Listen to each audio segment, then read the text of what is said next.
And importantly, if we look at, say, what Ofsted is doing at the moment as well, and what will likely happen into other assessments and Ofqual and other areas, is that we're putting more of a focus on inclusion just being something that is an integral part of our the way we build our learning environments.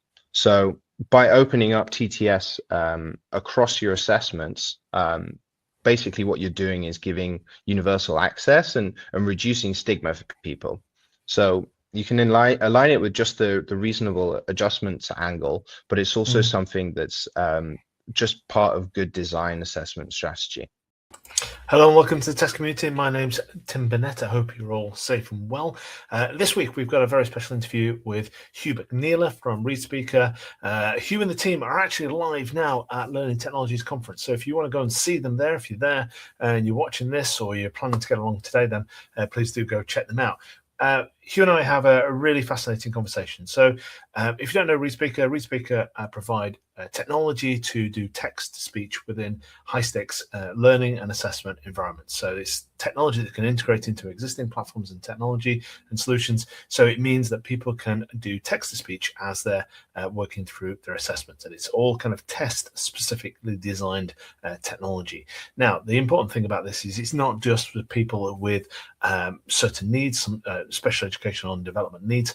It is for everyone, really. It levels the playing field. And I think Hugh really kind of hammers it home when he talks about the idea of the drop pavement as you're crossing. It's there not just for people who need that from a disability point of view, but it's also there for people with prams, with bags.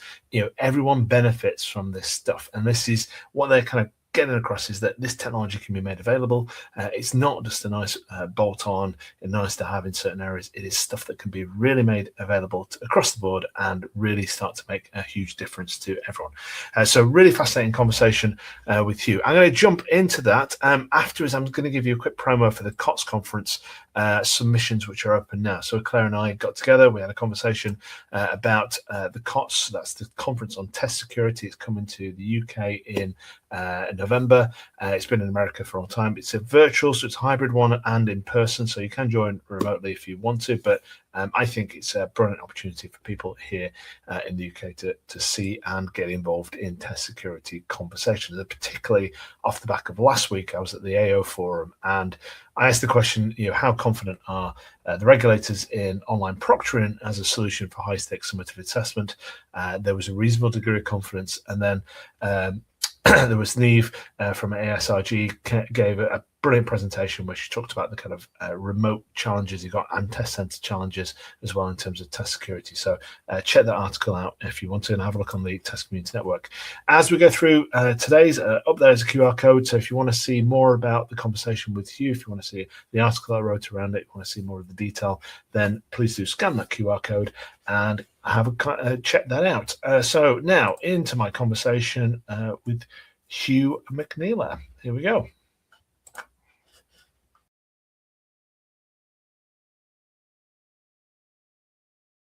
Welcome. You well? Hey, I'm doing well, thank you, Tim. All good here. Excellent. So for people that don't know yourself, have never met you, I know you've been to some conferences and events, and I know you've kind of been getting out. We met at Dublin, wasn't it, last time I saw you there? Yeah. Do you want to tell us a bit more about yourself and a bit more about ReadSpeaker? Sure. So I'm Hugh McNeela. I'm an account manager here at ReadSpeaker, and I focus specifically on the UK and Ireland market. Been working here for about 2 years, but before that, I have quite a lot of extensive experience, in the software space in general. I used to work for an authoring tool, so I've been around learning management systems, assessment platforms for quite a while. And now I've kind of taken that journey more towards accessibility and text-to-speech technology, which is what we do here at ReadSpeaker. So in that context, I'll give you a kind of quick introduction to who we are. Yeah. So essentially, we're an enterprise-grade text-to-speech solution. So the idea is we're purpose-built for you to be put into your digital learning platforms, your high-stake assessments. And I'd say kind of the number one differentiator for us is the fact that unlike other, say, kind of consumer text-to-speech tools or screen readers, is that we integrate directly into your learning and assessment platforms. So the idea is we want to try and create an environment that's going to give a secure, deterministic, and compliant voice support without compromising the integrity of your assessments. Okay, excellent. So let's unpack that a little bit more. So in terms of the assessment cycle and the process, where would a candidate or a user interact with your platform? At what point in the kind of the assessment journey would they use your solution? So it can be from start to finish, essentially. So we're used in many contexts directly in LMS. We directly plug into a lot of the major LMS providers, so Moodle, Canvas, etc. And through that, many assessment partners are then using us in their learning environment spaces. So often that can be in a context all the way through the learning journey, say it's certification and qualifications, CPT, for instance. It could be something that's available on all of your different courses within the LMS, in SCORM context as well. And we also have standalone solutions which are designed essentially as accessibility tools to be used in higher ed environments, say in K-12 and schooling, also in universities and other contexts. So the idea is we really want to create what we describe as a UDL approach to the way that we deliver TTS in learnings. And what that means is the universal design for learning. I don't know, are you familiar with that? I'm glad you were going to explain that one. Yeah. I have heard of it. Yeah. So we partner with CAST in the US for that. So we started off 25 years ago as a standalone tool for our founder, who actually needed it just for his own use as somebody with visual impairment. But what we've realized is the context of the way we can use voice in assessments is much broader. It's the same principle that we can take when we look at the fact that we've lowered our curbs to allow accessibility for people in wheelchairs, for instance. It's something that stops me tripping over the curb every time I'm crossing it with a suitcase. People can be crossing with their prams. So essentially, it's something that can be helping everyone. And by building environments that are inclusive, we're actually just making it better for everyone in general. One of the examples we often use is if you ask people to raise their hands, I've done this quite a few times at some conferences as well, who likes to listen to audio, say podcasts versus reading a book. And often you'll find that it varies, but the key takeaway is the fact that a lot of people, sometimes over 60, 70%, might choose to listen to audio. So it's actually just offering more bimodal learning principles makes your learning more effective. So we want to take that idea of accessibility and expand it to something that actually just applies to all assessment and learning in general. Yeah, no, it's a good point because I was working on the award submissions for the EAA recently, and as part of that process, you get these big long blocks of text that you have to work through. And I'm one of those people that I love a podcast that I listen to. Hence, the reason why we're here now. I love doing podcasts. I think there's great value in that. And I really found that having that text on screen as a block was a barrier to me in terms of absorbing the information. And I use several techniques in that approach. I actually kind of use the Notebook LM approach to kind of create a podcast of it as well, because it elevates it, doesn't it? So it's not just the straightforward text being read off the screen. It was just presented in a different way. It's a really beneficial way. So at the end of I suppose the crux of it then is in the questions, in the text, in the assessments that you're delivering, you're the guys that are converting the text that's part of the question, the information, the STEM. Does it also apply to things like case studies and other materials that are used as part of the exam? Could it be a kind of holistic experience? Yeah, exactly. So we've kind of created it so holistically it can be used in all different contexts. So it can be things that are used within PDFs, within all kinds of different areas that learners are accessing. So absolutely, it could be something that you would put into a case study context as well. Yeah, brilliant. And can you walk me through an example there? Have you got a kind of a use case where you've used the solution? Yes. So a key example that I could share with you is Penn Foster. So they're an education partner of ours who are based out in the US. And for them, they kind of point most of their learning towards adult learning, and those kind of areas like career development trainings for students, for instance. But one of the big challenges they had as somebody who's delivering online education is the fact that a lot of the time we're just uploading the materials that we had previously before, right? Typically we'll find lots of partners uploading documents and PDFs and things, and so they end up having lots of text-heavy digital content. And that could be really difficult, if we look at it in the context of modern learning. Lots of people are balancing the way that they approach learning in their work and personal life as well. So it can often be a thing like reading fatigue that becomes a big factor when it comes to people accessing trainings. And also we're seeing there's also an increasing kind of difficulties when it comes to literacy levels as well. So these are all things that were a challenge for them as well. So what they wanted to do was implement something that was going to make the content more engaging, more accessible, and hopefully at the end increase the results that they were having. So they found by introducing text-to-speech into their content that they were actually able to reduce the completion rates, the time for completion rates even quite dramatically. For their 30-day completion rates, that improved by 54%.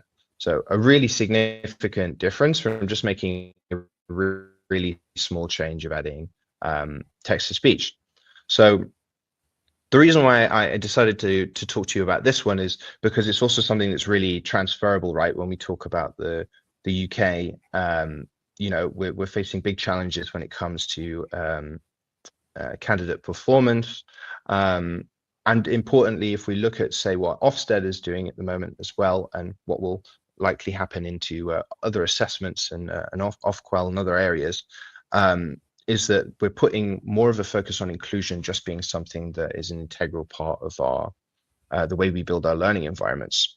So by opening up TTS across your assessments, basically what you're doing is giving universal access and reducing stigma for people. So you can align it with just the reasonable adjustments angle, but it's also something that's just part of good design assessment strategy. And what would have been the alternative approach then for this before TTS came along? Would it have been someone sat down next to a candidate reading out the questions? Would that have been the approach?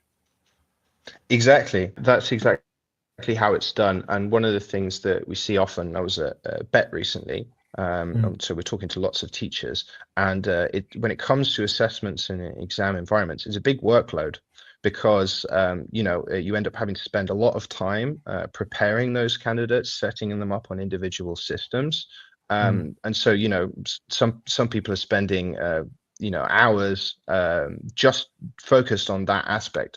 So the traditional approach can be really quite costly in terms of the time it's taking for them to do exams.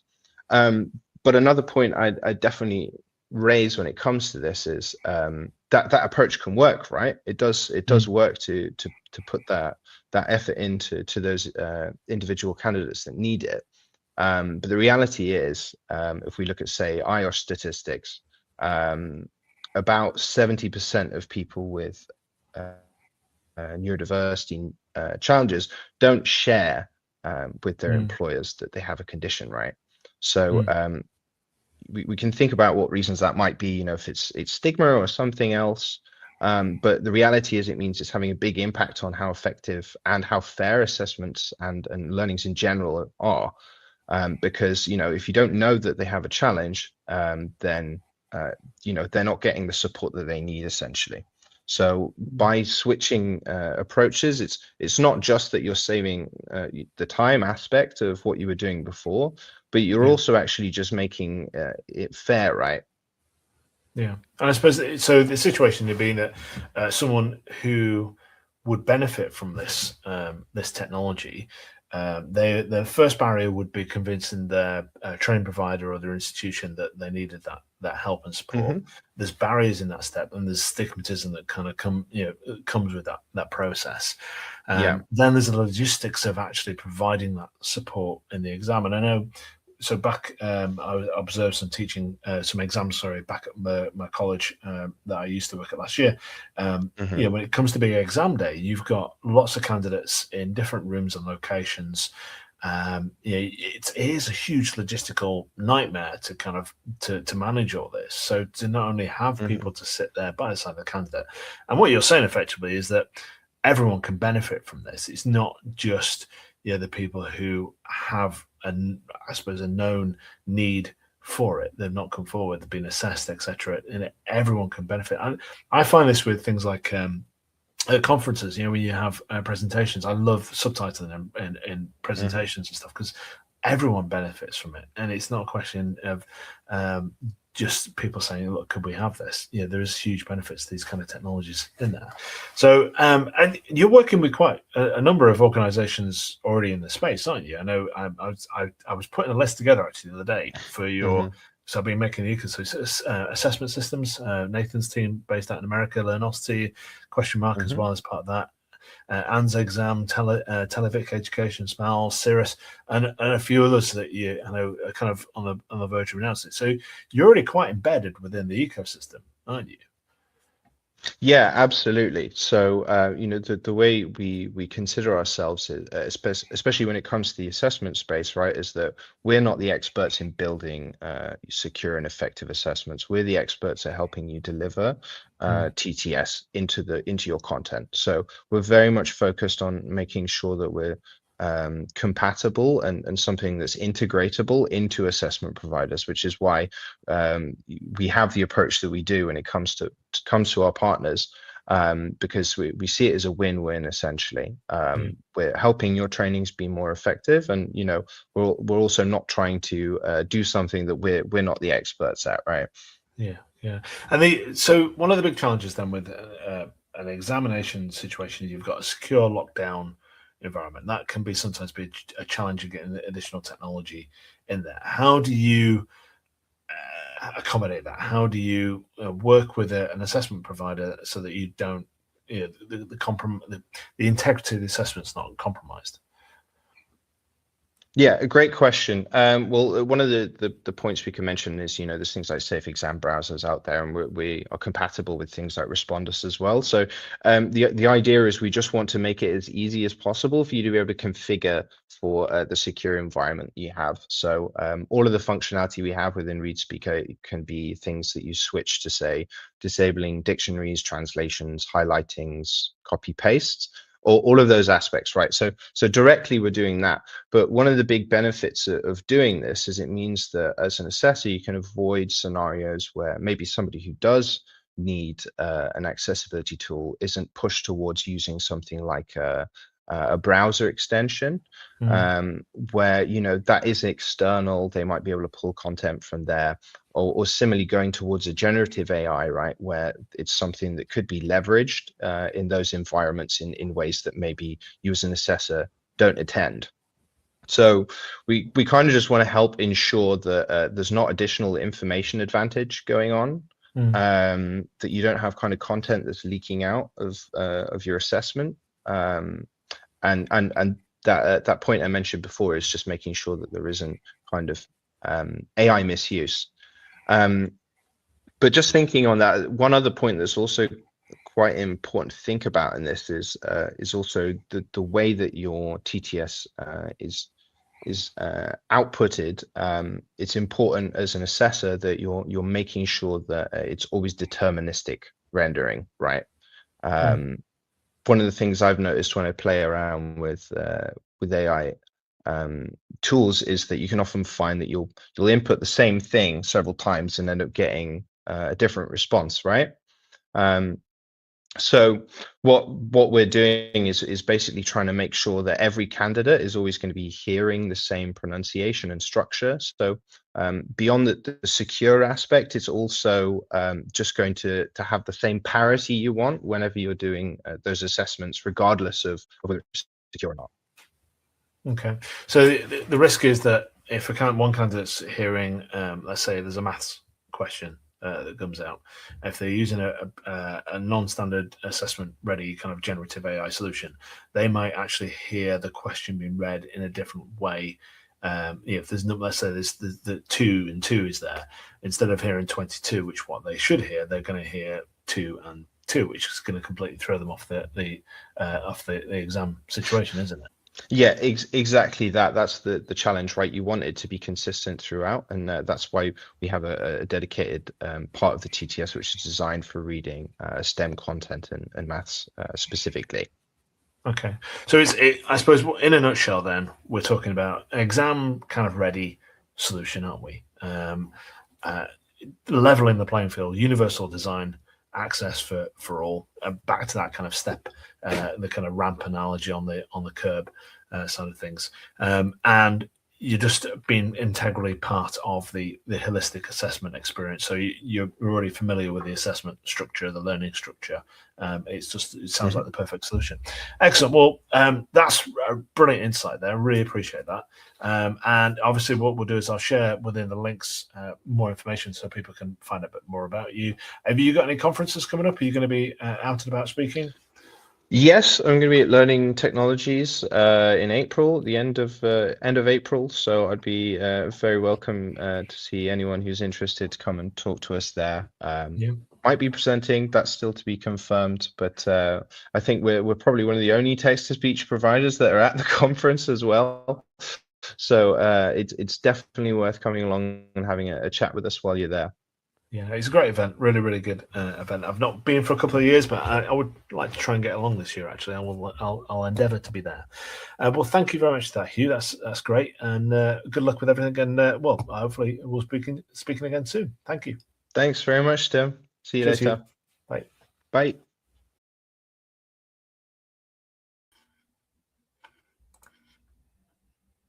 Hi. Well, welcome back. So that was a fascinating conversation. I think Hugh really kind of just illustrated how important these kind of text-to-speech technologies are, and just really how, because they're so important, that for people who just don't realize that they need them, or people who are too afraid to speak up, and just think back to that kind of scenario we talked about in the conversation, where if you had someone who didn't have the technology, you've got a scribe or someone sat next to them repeating out and working with the candidate, how does the candidate feel as part of that process? It must be quite an awkward experience for them. So I think it's just the perfect example of how we can just really help and support learners through the process. Now, I promised I would show you something about the COTS thing, but just very quickly, I'm just going to, I mentioned on the website, so if you go to the Test Community Network and search up ReadSpeaker, you can find their ecosystem. So you can find the organizations which are connected with them. So this is a feature that I've added in very recently. I've not gone through every single organization just yet. I'm still working that through. It's a bit of a manual process because people don't, they're funny about how they present this information, but ReadSpeaker are really good. And so you can find out more information about them. You can ask some of the important questions, but you can also see some of the platforms and solutions that we mentioned in there as part of that. So please do check that out. So just before we go, I'm going to play a quick clip. If you are at Learning Technologies and you want to listen to this and go along and see the team, then please do go along. But otherwise, I will see you next week for some more exciting stuff. So I'm just going to show now the clip with Claire talking about the COTS conference. Conference on Test Security, COTS. We hold it every year, and every year it's in the US, and it's very niche. It's very specific to people who work on test security. So how we combat fraud in assessment. And it's a really useful conference if that's the area you work in, because you get to network and meet with other professionals who focus on the same challenges and risks. And we share ideas, share best practice, and look at what's happening in the industry. So it's super, super useful if that's the area you work in. And we always have an in-person and a virtual sort of version of the event. This year, for the first time ever, the in-person part of the conference is happening outside of the US. We're hosting it here in Cambridge in the UK. So I think that's really exciting.